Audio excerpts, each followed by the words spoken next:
Mga lagawan, gid ka mo nga magtatay. Ito ako, or kami sa may boundary ng Bulgaria.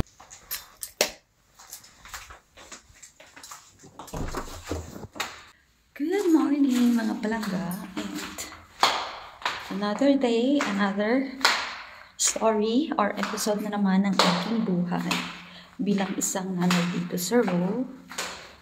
And tumawag yung aking asawa na gagala daw kami today dito sa aming city kasi gumala sila early. Pacho, mami! Kamusta? Kamusta man ang lagaw-lagaw mo? Mga lagawan, gid ka mo nga magtatay. Lagawan, gid ka mo. Chubirirap, chubirirap, chubirirap, rap, rap, rap, rap. Chubirirap, chubirirap, chubirirap, chubirirap, tubi. Bago kami umikot-ikot dito sa aming cities, bumili yung aking asawa ng dalawang klaseng coffee pero hindi ko talaga siya bet. Supposed to be dapat is lemonade yung bibilhin niya kasi nga grabe talaga yung init kaso nga lang ewan ko dito sa asawa ko, coffee is life kasi siya. So bago tayo pupunta sa aming pupuntahan is maladaanan natin itong aming napaka-pretty na hospital. Before, hindi pa ganito kaganda at hindi pa ganito yung kulay niya pero dahil nga may budget yung aming city, so lalo pa nilang pinaganda ito.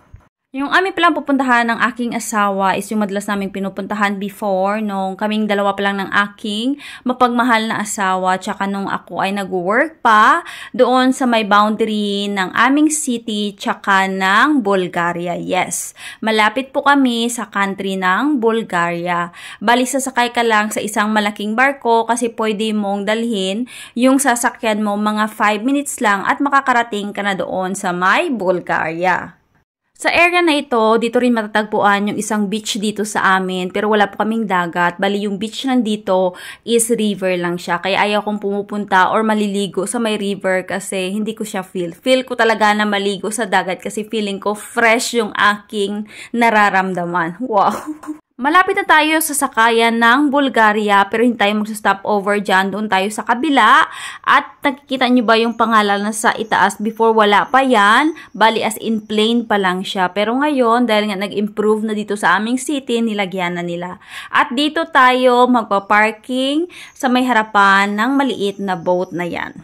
Dito sa area na to is merong dalawang hotel, magkabilaan, tapos meron ding resto. So if ever na hindi kayo makasakay ng barko papunta doon sa Bulgaria, is okay lang kasi meron kayong place na you can stay. So pupunta tayo dyan sa may maliit na boat. Hindi ko na dinala yung aking anak kay grabe gidya kainit. Matagal-tagal rin na hindi kami nakapunta dito ng aking asawa pero nandyan pa rin yung dalawang bangka. Siguro hindi na nila ginagamit yan. Tapos yung nakikita ninyong building na aking gina-emphasize is yan na yung nasasakupan ng Bulgaria. Yung part na ito is part pa siya ng Romania and before nakapunta na kami dyan ng aking asawa and super ganda sa may area na yan. Grabe talaga yung init. Ito ako or kami sa may boundary ng Bulgaria, basta yun. And before, nakapunta na kami doon sa may another area, pero hindi pa kami nakapunta sa may Bulgaria. Super lapit lang talaga. And pwede mo ring dalhin yung sasakyan mo. Kasi meron silang boat or barko na dalhin yung sasakyan mo, tapos doon mo siya isasakay sa malaking barko. Maraming tao dito during weekends. Grabe ang init, Diyos mio. Hindi na kami nagstay doon ng aking asawa ng matagal kasi grabe talaga yung init. Walang masilungan. Tapos dinala naman ako dito ng aking asawa. Ewan ko kung saan kami nito pupunta. Pero sa may area na yon maganda bumalik doon during winter kasi ang ganda ng view.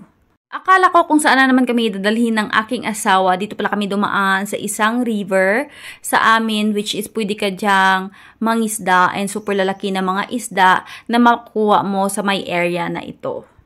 Tingnan nyo naman yung napakalawak na taniman ng sunflowers. Hindi pa na siya pwede i-harvest kay bata pa siya. I think in the month of August is pwede na gina siya i-harvest kay tigulang na. So pabalik na kami sa amon nga city pero napag-isipan na naman ng aking asawa na igagala niya kami doon sa may other part. So see you in the part 2.